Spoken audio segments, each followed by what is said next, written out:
Prosonic experience the finest UPVC windows and doors. 7799779088. ప్రస్తుతం మనతో పాటు ఉన్నారు అడ్వకేట్ నరేష్ సుంకర గారు. ఒకసారి ఆయనతో మాట్లాడదాం. ఎందుకంటే మహారాష్ట్ర పూణేకి సంబంధించినటువంటి ఒక మహిళ ఏకంగా భర్త నుంచి 12 కోట్లు భరణం కావాలని చెప్పేసి కేసు వేసింది. దాంతోపాటు BMW కారు కూడా కావాలని ఆమె డిమాండ్ చేస్తుంది. దీని మీద సుప్రీంకోర్టు చీఫ్ జస్టిస్ కూడా కామెంట్ చేశారు. దీనికి సంబంధించి మరిన్ని వివరాలు ఆయన అడిగి తెలుసుకుందాం. నమస్తే అండి. నమస్తే అండి. నరేష్ గారు, ఏంటండి అసలు ఏడాదికి 12 కోట్లు అంటే నెలకి ₹1,00,00,000 భరణం, తర్వాత BMW కారు. ఆమె కేవలం హస్బెండ్తో ఉన్నది 1.5 year అని చెప్తున్నారు. మరి అసలు అంత భరణం అడగటం ఏంటి? అంత భరణం అసలు ఇస్తుందా కోర్టు? ఎక్కడన్నా ఎప్పుడన్నా చూసారా, మీరు విన్నారా? హైయెస్ట్ భరణం ఎంత ఇచ్చింది ఇప్పటి వరకు కోర్టు? ఇటువంటి రోజుల్లో మనం చూసుకున్నట్లయితే కనుక గతంలో కూడా కర్ణాటక హైకోర్టు జడ్జి వారు కూడా ఈ విధంగానే ఎక్కువ మొత్తంలో ఆడవాళ్ళు భర్త నుంచి భరణం పొందేటువంటి కేసుల్లో కూడా మందలించడం జరిగింది. మీరు చదువుకుని ఉద్యోగం చేసేటువంటి పరిస్థితుల్లో ఉండి మీరు భర్తని ఈ విధంగా హెరాస్మెంట్ చేసి భర్త యొక్క ప్రతి ఒక్క కూడా కష్టపడిన సంపాదన కూడా మీకే కావాలి అని అంటే కనుక ఇది పూర్తిస్థాయి బ్లాక్మెయిల్ అవుతుందని కూడా గతంలో కర్ణాటక హైకోర్టు వారు చెప్పడం జరిగింది. దాని గురించి కూడా మనం మాట్లాడుకోవడం జరిగింది. అటువంటి సందర్భమే నిన్న సుప్రీంకోర్టులో ఒక కేసు అనేది రావడం జరిగింది. మహారాష్ట్ర ముంబైకి సంబంధించి భార్యాభర్తలు అంటే 18 months అయిన తర్వాత భార్యాభర్తల మధ్య విభేదాలు వచ్చి వాళ్ళు విడిపోవడం జరిగింది. దానికి సంబంధించి అంటే డైవర్స్ కేసు వేసారంటే డైవర్స్ తీసేసుకున్నారు. ఎగ్జాక్ట్ డైవర్స్ ఏం ఇంకా తీసుకోలేదండి. ఈ యొక్క భరణానికి సంబంధించి అదేవిధంగా ఒకళ్ళ మీద ఒకళ్ళు కేసులు పెట్టుకోవడము ఈ యొక్క ప్రాసెస్ అనేది నడుస్తున్న క్రమంలో హైకోర్టును దాటి సుప్రీంకోర్టుకి ఈ కేసు నిన్న సుప్రీంకోర్టు ధర్మాసనం CJI ధర్మాసనం గవాయి గారి బెంచ్కి రావడం జరిగిందండి. వచ్చిన క్రమంలో ఆ యొక్క పిటిషన్లోని సారాంశం ఏంటి అని అంటే కనుక పర్మనెంట్ అలిమనీ అంటే భర్త నుంచి భార్య పొందే జీవితకాలపు భరణము ఆమె 12 కోట్లు క్లెయిమ్ చేయడము, అదేవిధంగా ఒక BMW కారు, అదేవిధంగా భర్త యొక్క తండ్రి ఆస్తి కూడా కావాలని చెప్పడము ఆ యొక్క పిటిషన్ యొక్క సారాంశము. ఈ యొక్క యువతి MBA గ్రాడ్యుయేటు, అదేవిధంగా IT బ్యాక్గ్రౌండ్. MBA గ్రాడ్యుయేటు, అదేవిధంగా IT బ్యాక్గ్రౌండ్ అనమాట. ఈ యొక్క పిటిషన్ విచారించే క్రమంలో మార్నింగ్ ధర్మాసనం వారి దృష్టికి వస్తే కనుక హస్బెండ్ యొక్క సంపాదన ఏ విధంగా ఉంది ఏంటి దానికి సంబంధించిన ఆధారాలు IT రిటర్న్స్ మా ముందు ఉంచండి అని చెప్పి ఈ యొక్క కేసుని మధ్యాహ్నం 2 గంటలకి వాయిదా వేయడం జరిగింది. 2 గంటల తర్వాత ఈ యొక్క కేసుని ధర్మాసనం వారు తీసుకున్న తర్వాత ఆమె భర్త యొక్క IT రిటర్న్స్ 2015-16కు సంబంధించిన IT రిటర్న్స్ ధర్మాసనం వారి ముందు పెట్టడం జరిగింది. దానికి సంబంధించి IT రిటర్న్స్ ప్రకారము భర్త యొక్క సంపాదన 2.5 కోట్లు అంటే ₹2,50,00,000 సంవత్సరానికి, అదేవిధంగా ₹1 కోటి బోనస్ కింద కంపెనీ వాళ్ళు ఇచ్చారు అని చెప్పి కూడా ఆ యొక్క IT రిటర్న్స్ యొక్క సారాంశం. అదేవిధంగా ఈ యొక్క భర్త యొక్క తరపున అడ్వకేట్ మాట్లాడుతూ ఈమె అడిగే ఏదైతే BMW కారు ఉందో అది 10 సంవత్సరాల క్రితం కొన్న కారు, అది ఆల్రెడీ స్క్రాప్లో కూడా వేసేయడం జరిగింది. సో ఆ యొక్క BMW కార్ని ఈమె క్లెయిమ్ చేయడం జరుగుతుంది. అదేవిధంగా ఆల్రెడీ ఈమెకి ఒక ఫ్లాట్ ముంబైలో విత్ 2 పార్కింగ్ స్పేసెస్ అనేది ప్రొవైడ్ చేయడం జరిగింది. దాని ద్వారా వచ్చే రెంట్స్ అన్నీ కూడా పార్కింగ్ స్పేసెస్ నుంచి వచ్చే రెంట్స్, అదేవిధంగా ఫ్లాట్ నుంచి వచ్చే రెంట్స్, ఇవి 2 కూడా ఈమె అనుభవిస్తుంది. అది కాకుండా భర్త యొక్క తండ్రి నుంచి కూడా ఆస్తి కావాలి అని అంటుంది. ఆమె ఉద్యోగం చేసే పరిస్థితుల్లో ఉండి కూడా ఉద్యోగం చేయకుండా భర్త నుంచి ఈ విధంగా క్లెయిమ్ అనేది చేయడం జరుగుతుంది అని చెప్పి కూడా ధర్మాసనం వారి దృష్టికి తీసుకెళ్ళడం జరిగింది. దీని మీద ధర్మాసనం వారు కూడా చాలా సీరియస్గా స్పందిస్తూ ఆవిడని అడగడం జరిగింది. అమ్మ, నువ్వు ఉద్యోగం చేయగలిగే స్థాయిలో ఉండి కూడా ఉద్యోగం చేయను అనటం ఎంతవరకు సమంజసము? అది కూడా భర్త నుంచి 12 కోట్లు, అదేవిధంగా BMW కారు, ఇవన్నీ కూడా అడగడం ఎంతవరకు సమంజసము? ప్రతి దానికి కూడా ఆర్థిక అంశాలు సామాజిక పరిస్థితులు బట్టి ఉంటాయి. అదేవిధంగా నీకు భర్త యొక్క తండ్రి ఆస్తిని అడిగే హక్కు ఎక్కడి నుంచి వచ్చింది అని చెప్పి కూడా ధర్మాసనం వారు ఆవిడ్ని అడగడం జరిగింది. దానికి ఆమె చెప్పిన సమాధానం ఏంటి అని అంటే కనుక నన్ను ఒక సైకలాజికల్ పేషెంట్స్ లాగా ట్రీట్ చేయడం జరిగింది. స్కిజోఫోనియా అనే ఒక వ్యాధి, అంటే సైకలాజికల్ టెర్మినాలజీలో సైకాలజిస్టులు వాడతారు.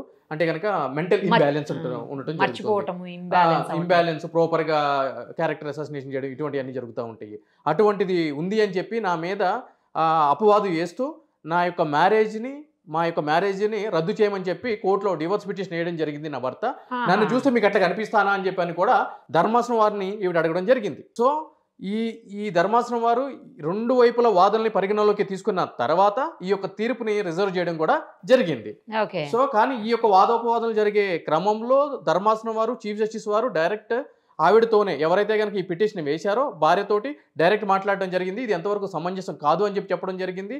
సో మీరు మీకున్న జ్ఞానాన్ని, విద్యని పని చేసుకుని సంపాదించే విధంగా ఉండాలి తప్ప ఈ విధంగా ఇటువంటి వాటికి ఉపయోగించడం ఏమాత్రం సమంజసం కాదని కూడా చెప్పడం జరిగింది. కానీ మీరు చూసినప్పుడు ఇంతవరకు కేసెస్లో అంటే మీరు చాలా కాలంగా చూస్తున్నారు కాబట్టి మీ ఎక్స్పీరియన్స్లో అసలు ఎంత హైయెస్ట్ ఎలిమోనీ లేదా పర్మనెంట్ ఎలిమోనీ కావచ్చు, లేదా ఏడాదికి లేదా నెలకి తీసుకునేటువంటి భరణాలు ఏముంటాయి, అది హైయెస్ట్ ఎంత ఉండింది, అసలు ఎంతవరకు కోర్టు ఇచ్చే అవకాశం ఉంటుంది? ఇప్పుడు భరణాలకు సంబంధించి హైయెస్ట్ రావాలి అంటే కనుక కోర్టుల ద్వారా సాధ్యపడని విషయం అండి. ఈ రోజు హైయెస్ట్ భరణాల గురించి మనం తీసుకుంటే కనుక బాలీవుడ్కి సంబంధించి స్టార్ హీరోలు వాళ్ళు విడిపోయినప్పుడు 300 కోట్లు, 500 కోట్లు, 800 కోట్లు కూడా వాళ్ళ యొక్క భార్యలకి భరణాల కింద ఇచ్చినటువంటి పరిస్థితులు మనం చూసుకున్నాము. ఇవన్నీ కూడా మ్యూచువల్ అండర్స్టాండింగ్ తోటి విడిపోయినప్పుడు ఇవన్నీ జరుగుతాయి. అదే విధంగా కంటెస్టెడ్ అయితే గనక, అంటే ఇద్దరికి మధ్య విభేదాలు ఉండి ఇద్దరు నువ్వెంత అంటే నువ్వెంత అని చెప్పి కోర్టులకు వెళ్ళి చూసుకుందామని చెప్పని అన్నప్పుడు కోర్టులు హైయెస్ట్గా ఏదో 100 కోట్లు ఇచ్చేసే, 50 కోట్లు ఇచ్చేసే అని చెప్పేటువంటి పరిస్థితి ఉండదండి. ఎందుకంటే కనుక భార్య యొక్క ఆర్థిక పరిస్థితి ఏ విధంగా ఉంది అంతకు ముందు, అదేవిధంగా మ్యారేజ్ అయిపోయిన తర్వాత ఒక నెలకి కావాల్సినటువంటి నిత్యావసర పరిస్థితులు కానీ, వాళ్ళకి కావాల్సినటువంటి మెడిసిన్ కానీ, లేదంటే కనుక ఫుడ్ కానీ, డైలీ నెసెసిటీస్ కానీ, మెడిసిన్స్ కానీ, ఈ విధంగా వాటిలన్నింటినీ క్యాల్కులేట్ చేసి ఆర్థిక పరమైన, సామాజిక పరమైన ఈ విధంగా సుప్రీంకోర్టు వారు గతంలో ఇచ్చిన, అంటే ఇటువంటి మెయింటెనెన్స్ కేసెస్లో ఏ ప్రాతిపదికన మెయింటెనెన్స్ డిక్లేర్ చేయాలి అని చెప్పని ఒక 5 నుంచి 6 ప్రాథమిక అంశాలను నిర్ధారించడం జరిగింది. సో ఆ ప్రాతిపదికన మాత్రమే మెయింటెనెన్స్ ఏ విధంగా ఉండాలి అనేది కోర్టు వారు నిర్ధారిస్తారు తప్ప ఈ విధంగా కోర్టులో BMW కార్లు, లేదంటే కనుక బెంజ్ కార్లు, లేదంటే కనుక షిప్లు, ఇవన్నీ కోర్టు ద్వారా తీసుకుని గట్టి నైదాము అంటే కనుక అది జరిగే పని కాదు. జనరల్గా నేను ఒక కేసులో విన్నానండి, ₹1,00,000 ప్రతి నెల భరణం కింద చెల్లించాలి అని చెప్పి, మెయింటెనెన్స్ ఇవ్వాలని చెప్పేసి ఒక భర్తకి ఆర్డర్ చేసింది కోర్టు అని చెప్పేసి, అంత ఇస్తారా అండి? 1,00,000 కాదు, అంటే 2 లక్షలు 3 లక్షల వరకు కూడా ఇవ్వడానికి ఆస్కారం ఉంటుందండి. ఎందుకంటే కనుక భర్త యొక్క సామాజిక ఆర్థిక పరిస్థితి, అదేవిధంగా భార్యకి ఎటువంటి పరిస్థితుల్లో, ఇప్పుడు ఏదైనా సరే ఒక వ్యాధి లేదు అంటే కనుక మెడికల్ ట్రీట్మెంట్కి సంబంధించి ఏదైనా సరే ఎక్స్పెన్సివ్ ట్రీట్మెంట్ ఏదైనా తీసుకోవాల్సిన పరిస్థితి భార్యకి ఏర్పడినప్పుడు దానికి సంబంధించిన ఆధారాలు కోర్టు ముందు ఉంచి దాన్ని బేర్ చేయడానికి, అంటే ఒక 2 లక్షలు, 3 లక్షలు, 4 లక్షలు మీరు చెప్పిన విధంగా ఇంత అమౌంట్ కోర్టు ఆర్డర్ చేయాలి అని అంటే కనుక భర్త యొక్క ఆర్థిక పరిస్థితి ఏ విధంగా ఉంది అనే అంశాలని కూడా కన్సిడర్ చేసి ఉత్తర్వులు అనేది ఇవ్వడం జరుగుతుంది. కానీ నేను చూసిన కేసులో కేవలం ఆమె మెయింటెనెన్స్ కోసం, ఆమె కొంచెం హైఫై మెయింటెనెన్స్ చేస్తా, అందుకోసమే 2 లక్షలు 3 లక్షలు ఎంతో అడిగితే కోర్టు 1 లక్ష ఇచ్చింది అన్నట్టుగా చూశాను నేను. ఒకవేళ భర్త యొక్క ఆర్థిక పరిస్థితి అందుకు అనుకూలించకపోతే కనుక దాని మీద అప్పీల్ వెళ్ళడం జరుగుతుంది. అప్పీల్లో కూడా ఆ యొక్క కింది కోర్టు ఆర్డర్, లేదంటే కనుక హైకోర్టు ఇచ్చిన ఆర్డర్ని సెటిసైడ్ చేయడానికి పూర్తి స్థాయి ఆస్కారం ఉందండి. అంటే ఆమె లావిష్గా బతకడానికి ఆ మాత్రం కావాలని చెప్పేసి, లావిష్గా బతకడానికి 2 లక్షలు కావాలి అనే ఒక అంశం మీద కోర్టు ఇవ్వడానికి అసలు ఎటువంటి ఆస్కారము లేదు. ఒకవేళ కింది కోర్టు ఆ విధంగా గనక ఉత్తర్వులు ఇచ్చినట్లయితే గనక పై కోర్టుకి వెళ్తే ముమ్మాటికి అటువంటి ఆర్డర్ని రద్దు చేయడానికి పుష్కలమైన అవకాశాలు, ఆస్కారం ఉంది. అంటే ఇప్పుడు అలా ఇచ్చే కేసెస్లో భర్త ఎంత సంపాదిస్తున్నాడు ప్రతి నెల అనేది కూడా మొత్తం చూస్తారా? ఎగ్జాక్ట్లీ. ఇప్పుడు ఇంతకు ముందు చెప్పిన కేసులో కూడా భర్త యొక్క 2015, 2016 ఐటీ రిటర్న్స్ ధర్మాసనం వారి ముందు ఉంచి దాన్ని అన్నింటిని క్యాల్కులేట్ చేసిన తర్వాత కేసు, అంటే ఈ యొక్క తీర్పుని రిజర్వ్ చేయడం జరిగింది. సో ఏదో నోటికి వచ్చి మా హస్బెండ్ నెల వచ్చేటప్పటికి 10 కోట్లు సంపాదిస్తాడు, 20 కోట్లు సంపాదిస్తాడు, లేదంటే కనుక సంవత్సరానికి 100 కోట్లు సంపాదిస్తాడు అంటే కనుక దానికి కోర్టుకి కావాల్సింది ఆధారాలు కావాలండి. సో ఆధారాలు అంటే ఏ రూపంలో వస్తాయి? ఒక ప్రాపర్టీ ఉందనుకోండి, ఆ ప్రాపర్టీకి సంబంధించిన డాక్యుమెంట్ కావాలి. కరెక్ట్. సెల్ఫ్ ఎక్వైర్డ్ ప్రాపర్టీ అయితే దానికి సంబంధించి సెల్ఫ్ ఎక్వైర్డ్ ప్రాపర్టీ అయినా ఒక 100 కోట్ల ప్రాపర్టీ ఉంది అని అంటే కనుక వైట్లో అమౌంట్ చూపించాలి. ఐటీ రిటర్న్స్ ఏ విధంగా ఉంటాయి, నెలకి ఎంత సంపాదిస్తున్నారు, ఇవన్నీ కూడా కన్సిడర్ చేయాలి కదండి. ఏదో మనకు నోటికి వచ్చింది కదా, మనం రాశాం కదా అని అంటే కనుక కోర్టు వాటిని పరిగణలోకి తీసుకోదు. కానీ ఇప్పటివరకు మీరు ఎప్పుడైనా చూసారండి 12 కోట్లు భరణం నెలకి ₹1 కోటి అడగటం, BMW కార్ అడగటం, ఇవన్నీ ఎప్పుడు చూసారా? నేను చూడలేదండి. ఇంకా సర్ప్రైజింగ్ ఫ్యాక్టర్ ఏంటి అని అంటే కనుక ఇటువంటి ఈ మధ్య ఈ భార్యాభర్తలకు సంబంధించి భార్యలు కోరే గొంతెమ్మ కోరికలు ఏ విధంగా ఉన్నాయి అనడానికి ఈ ఒకటే కదండి. నిన్నటి రోజున ఇదే సుప్రీంకోర్టు వారి దగ్గరికి ఇంకొక పిటిషన్ కూడా రావడం జరిగింది. ఆ పిటిషన్లో భార్య IPS ఆఫీసర్ అండి. ఓకే. IPS ఆఫీసర్ అయితే కనుక వాళ్ళకి 2015లో మ్యారేజ్ అయ్యింది భార్య భర్తలకి.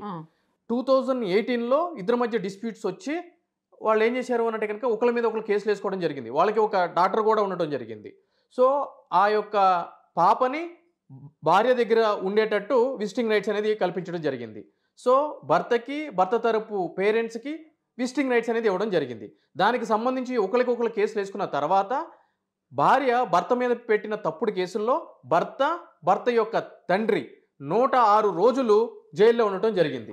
ఆ యొక్క కేసు నిన్న ధర్మాసనం వారి ముందుకు వస్తే భర్త యొక్క తండ్రి మీద తప్పుడు కేసులు పెట్టి వాళ్ళని 106 డేస్ జైలుకి పంపించినందుకు భార్యకి ఇచ్చిన తీర్పు ఏంటి అని అంటే కనుక, ప్రముఖమైన ఇంగ్లీషు హిందీ పేపర్లో నేను నా భర్త మీద తప్పుడు కేసులు పెట్టి లోపలికి పంపించాను కాబట్టి నేను బహిరంగ క్షమాపణ చెప్తున్నాను అని చెప్పి పేపర్లో యాడ్ వేయాలి అని చెప్పని ఆర్డర్ ఇవ్వడమే కాకుండా సోషల్ మీడియాలో కూడా ఆ యొక్క అపాలజీని సర్క్యులేట్ చేయాలి అని చెప్పని సుప్రీంకోర్టు వారు ఉత్తర్వులు ఇస్తూ వాళ్ళకి విడాకులు అనేది మంజూరు చేయడం జరిగింది. Article 142 of the constitution of India ప్రకారం. ఇలా కూడా ఇస్తారా అండి తీర్పుల్లో? అంటే 142లో సుప్రీంకోర్టు వారికి ఇన్హెరెన్స్ పవర్స్ ఉన్నాయనండి. Enforcement of the orders. అది అంటే సుప్రీంకోర్టు వారు వాళ్ళ యొక్క విచక్షణ అధికారాన్ని ఉపయోగించి ఏదైనా సరే ఒక ఉత్తర్వులు ఇచ్చినప్పుడు దాన్ని భారతదేశంలో ప్రతి ఒక్కరూ పాటించాలి అనేది ఆ యొక్క రాజ్యాంగంలోని ఆ 142 చెప్పేటువంటి నియమ నిబంధన. సో కాబట్టి అటువంటి తీర్పు అనేది ఇవ్వడం జరిగింది. కానీ ఏమైనా 12 కోట్లు భరణం అంటే BMW కార్ అంటే మామూలు విషయం కాదండి. పార్కింగ్ స్పేసెస్ దాని ద్వారా వచ్చే ఇన్కమ్ ఉంది, నెలసరి ఆదాయం. అది సరిపోక మళ్ళీ ఇది కూడా అడగటం, మళ్ళీ అతని తండ్రి ఆస్తులు అడగటం. అసలు అతని తండ్రి ఆస్తులు అడిగే రైటే లేదు కదండి. భర్త ఆస్తులు అడిగే అధికారం కూడా లేదండి.